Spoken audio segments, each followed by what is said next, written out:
একটা অত্যন্ত জরুরি হাদিস বলছি, মনোযোগ দিয়ে শুনুন, এটা বলে শেষ করব। বিষ্ণু ইসলাম একবার সাহাবাদেরকে বলেন, আলা উখবিরুকুম বিআফদল মিন দারাজাতি সিয়ামি ওয়াস সালাতি ওয়াস সাদাকা। সাহাবাদেরকে বলেন, ও সাহাবারা, নামাজের চেয়েও, রোজার চেয়েও, দান খয়রাতের চেয়েও একটা বড় ইবাদত আছে, এটা কি আমি কি তোমাদের বলবো না? সাহাবারা তো অবাক, নামাজের চেয়েও বড় ইবাদত, রোজার চেয়েও বড়, দানের চেয়েও বড়।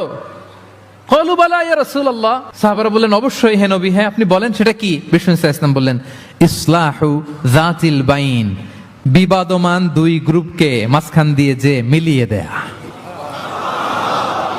নামাজের চেয়েও বড়, রোজার চেয়েও, সাদাকার চেয়েও বড়, মিলায় দেওয়া। আমরা মনে করি সেজদা দিতে দিতে কপালে দাগ ফেলে দিছি, এটাই তো বড় ইবাদত। এটা তো নিঃসন্দেহে বড় ইবাদত।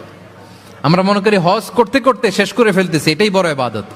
জিকির করতে করতে আমরা দিনরাত এক করে ফেলতেছি, এগুলো তো নিঃসন্দেহে ইবাদত। কিন্তু দুই ভাই, বিবাদমান দুই গ্রুপের মধ্যে আপনি যদি মিলিয়ে দেন, এগুলো নফল রোজা, নফল দান, নফল সালাতের চেয়ে বেশি সওয়াবের কাজ। পড়েন সুবহানাল্লাহ।